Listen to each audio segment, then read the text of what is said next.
Saat jalani operasi hidung, Mayang ngaku manja ke dokter dan punya permintaan khusus. Penyanyi Mayang Luciana mendapatkan perhatian publik karena aksinya melakukan operasi hidung.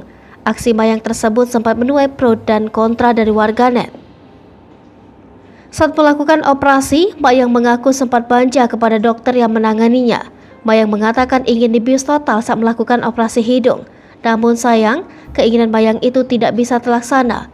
Dokter mengambil tindakan dengan melakukan bius lokal terhadap Mayang. Diketahui, Mayang melakukan operasi hidung di sebuah klinik kecantikan di Jakarta.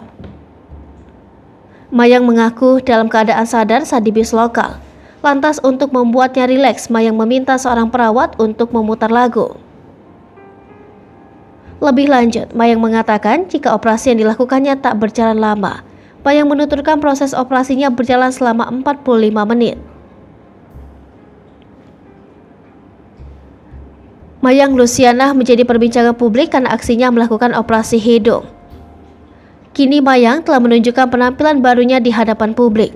Mayang menunjukkan hasil operasi hidungnya di program Rumpi No Secret yang tayang di Trans TV, di mana pemandu acara tersebut adalah Feni Rose.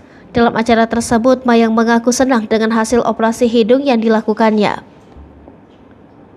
Feni Rose pun kembali melontarkan pertanyaan kepada Mayang. Ia menanyakan apa yang dirasakan Mayang seusai melakukan operasi. Lebih lanjut, Feni Rose menggali terkait operasi hidung yang dilakukan Mayang. Feni Rose penasaran apa yang harus dihindari Mayang setelah melakukan operasi. Mendapati hal tersebut, Mayang pun langsung menjawabnya. Mayang menuturkan dirinya harus tidur menghadap ke atas, tidak boleh miring ke kiri maupun ke kanan. Tak hanya itu, Mayang berujar harus perlahan-lahan dalam merias wajahnya.